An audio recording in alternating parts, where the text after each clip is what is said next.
नमस्कार, SBT news में आपका स्वागत है। पेश है 15 अप्रैल सोमवार सुबह 6:15 बजे राजस्थान की बड़ी खबरें। राजस्थान के जालौर के भीनमाल में कांग्रेस महासचिव प्रियंका गांधी ने कहा कि मोदी जी आजकल बहकी बहकी बातें कर रहे हैं। कभी झूठी वीरता दिखाते हैं, कभी गटर से गैस बनाते हैं, कभी बादल में मिसाइल छोड़ते हैं, कभी हवा में उड़ते हैं। उन्हें समझ नहीं आ रहा है कि करना क्या है। वे असल में देश की जनता से कट चुके हैं। महंगाई और आम आदमी की समस्या पर बात नहीं कर रहे हैं। जालौर सिरोही से कांग्रेस ने अशोक गहलोत के बेटे वैभव गहलोत को उम्मीदवार बनाया है। वैभव के समर्थन में हो रही सभा में सचिन पायलट सहित कांग्रेस के बड़े नेता पहुंचे।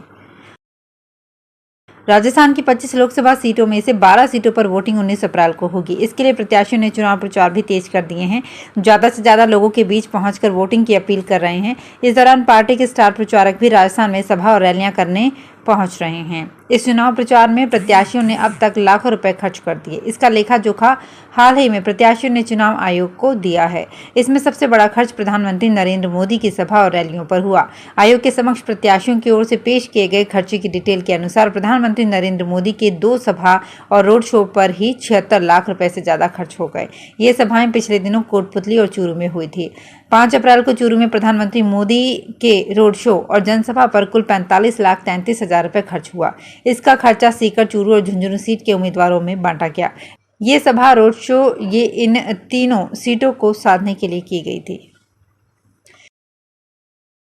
प्रधानमंत्री नरेंद्र मोदी ने लोकसभा चुनाव के लिए भारतीय जनता पार्टी के घोषणा पत्र मोदी की गारंटी संकल्प पत्र 2024 को जारी करते हुए रविवार को कहा कि अगले 5 वर्षों में सुधार, प्रदर्शन, परिवर्तन के मंत्र पर आगे बढ़ते हुए हम और भी तेजी से प्रगति करेंगे। भाजपा के चुनाव घोषणा पत्र में भविष्य के लिए पार्टी के वायदों के अलावा पिछले 10 वर्ष की मोदी सरकार की उपलब्धियों को गिनाया गया है। पार्टी ने आयुष्मान भारत योजना को जारी रखने के साथ साथ 70 वर्ष से ऊपर की आयु के नागरिकों इसके दायरे में लाने, देश को विनिर्माण क्षेत्र में विश्व का एक प्रमुख केंद्र बनाने और राष्ट्रीय सुरक्षा तथा पर्यावरण संरक्षण के साथ सामाजिक आर्थिक अवसंरचना विकास के महत्वाकांक्षी लक्ष्यों को हासिल करने का लक्ष्य रखा, जिसमें बुलेट ट्रेन का देश के दूसरे हिस्सों में विस्तार का वायदा भी है। राजस्थान के बांसवाड़ा जिले की झेर चौकी के पास मुंबई से आ रही सवारियों से भरी रक्षा ट्रैवल्स की बस अनियंत्रित होकर पलट गई। बस में सवार 18 सवारियां इस हादसे में घायल हो गए। हादसे की सूचना पर पुलिस और ग्रामीण मौके पर पहुंचे और सभी घायलों को स्थानीय चिकित्सालय में भर्ती कराया, जहां पर प्राथमिक उपचार के बाद 12 सवारियों को एमजी चिकित्सालय में भर्ती कराया गया। एमजी चिकित्सालय में गंभीर घायल एक सवारी को उदयपुर रेफर किया गया है। घायलों में महिला, पुरुष और बच्चे शामिल हैं। सलमान खान की बांद्रा स्थित गैलेक्सी अपार्टमेंट के सामने रविवार सुबह 5 बजे फायरिंग की गई। 2 बाइक से आए लोगों ने 4 राउंड फायर किए। जिस वक्त फायरिंग हुई उस वक्त सलमान अपने घर पर ही थे। घटना के बाद महाराष्ट्र के सीएम एकनाथ शिंदे ने सलमान से फोन पर बात की। शिंदे ने मुंबई पुलिस कमिश्नर को सलमान की सिक्योरिटी बढ़ाने के लिए कहा है। एक्टर के घर के बाहर सुरक्षा बढ़ा दी गई है। खान को लॉरेंस बिश्नोई, गोल्डी बराड़ गैंग ने धमकी दी थी। इधर रविवार शाम को फायरिंग करने वालों की तस्वीर सामने आई है।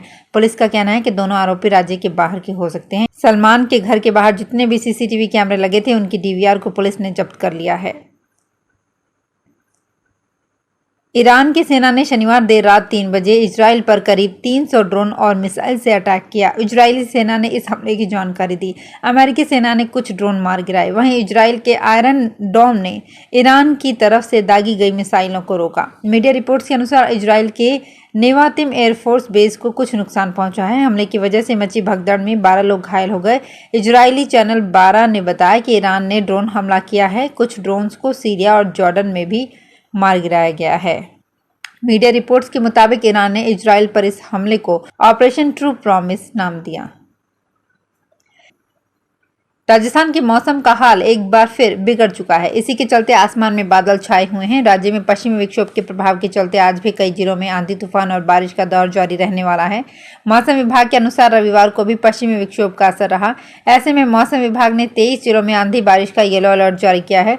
ऐसे में रविवार को सुबह जैसलमेर जिले में हल्की बारिश हुई। पश्चिमी विक्षोभ के प्रभाव से शनिवार को कई इलाकों में बारिश होने से किसानों की चिंता बढ़ गई। प्रधानमंत्री नरेंद्र मोदी दूसरे चरण के प्रचार अभियान के तहत बांसवाड़ा में आकर भाजपा के पक्ष में विशाल सभा को संबोधित करेंगे। भाजपा प्रदेश नेतृत्व से भाजपा जिलाध्यक्ष लाभचंद पटेल को जानकारी मिली है कि पीएम की सभा संशोधित हुई है। जो पहले 22 अप्रैल को दौरा था उसे एक दिन पहले यानी 21 अप्रैल को किया गया है। मोदी कॉलेज मैदान पर 1 बजे लोकसभा प्रत्याशी महेंद्रजीत सिंह मालवीय के समर्थन में विशाल जनसभा को संबोधित करेंगे। कोटा के हॉस्टल में रविवार सुबह 6 बजे ट्रांसफार्मर में शॉर्ट सर्किट से आग लग गई। घटना के समय 5 मंजिला हॉस्टल में कुल 61 छात्र थे। अधिकतर छात्र सुबह गहरी नींद में थे। हो हल्ला हुआ तो भगदड़ मच गई। इस बीच 7 झुलस गए हैं। पहली मंजिल पर कुछ छात्रों ने बालकनी में चादरें बांधकर उतरने का प्रयास किया। इसमें एक छात्र गिरकर घायल हो गया। एक छात्र सीढ़ियों में फिसल गया जिसके पैर में फ्रैक्चर हो गया। इंजीनियरिंग और मेडिकल की तैयारी करने वाले स्टूडेंट यहां रहते थे। जानकारी के अनुसार शहर के कुन्हाड़ी इलाके के लक्ष्मण विहार स्थित आदर्श हॉस्टल में घटना हुई। बाड़मेर जिले की डीएसटी और गुड़ामालानी पुलिस ने ज्वाइंट कार्रवाई करते हुए घर पर दबिश देकर 5,000 रुपए का इनामी तस्कर गिरफ्तार किया है।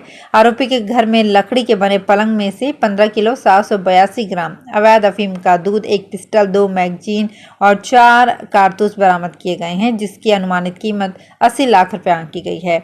एसपी नरेंद्र सिंह मीणा के मुताबिक पप्पू उर्फ नरेश कुमार मामले में 5,000 रुपए का इनामी बदमाश है। मुखबिर से सूचना मिली थी कि उसके घर में भारी मात्रा में अफीम का दूध की खेप रखी है।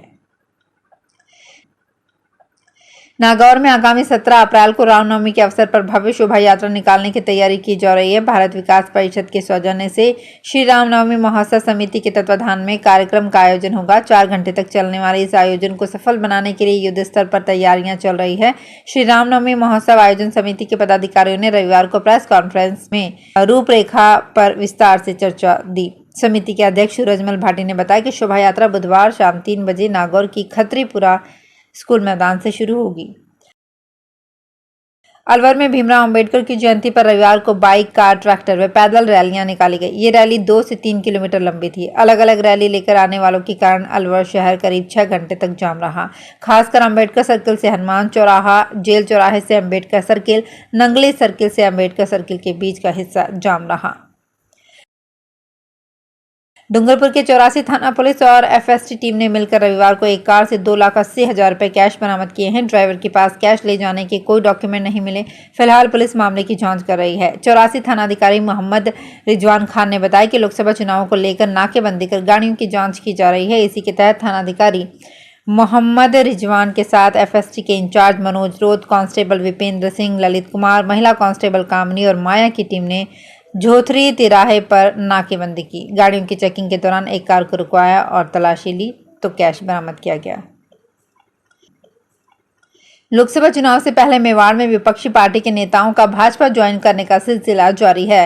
रविवार को राजस्थान भाजपा प्रदेश अध्यक्ष सीपी जोशी की मौजूदगी में उदयपुर की मावली विधानसभा क्षेत्र में कांग्रेस के कई नेता भाजपा में शामिल हो गए। चित्तौड़गढ़ से सांसद पद के उम्मीदवार सीपी जोशी रविवार को मावली विधानसभा क्षेत्र में दौरे पर आए थे।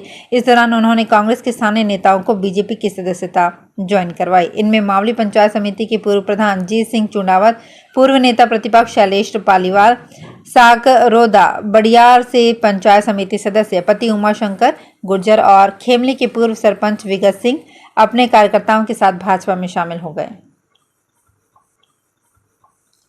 सवाई माधोपुर के मलारना डूंगर थाना क्षेत्र के लालसोट कोटा हाईवे स्थित भाड़ोती मोड़ पर एफएसटी टीम नंबर 9 ने संदिग्ध नकदी पर एक कार्रवाई की है। टीम ने लोकसभा चुनावों के मद्देनजर आचार संहिता की पालना में वाहन चेकिंग के दौरान एक ट्रक की तलाशी लेकर टूल बॉक्स में रखी 85,000 रुपए की अवैध नकदी को जब्त किया है। तो फिलहाल खास खबरों में इतना ही। ताजा खबरों की जानकारी के लिए देखते रहिए एसबीटी न्यूज। धन्यवाद।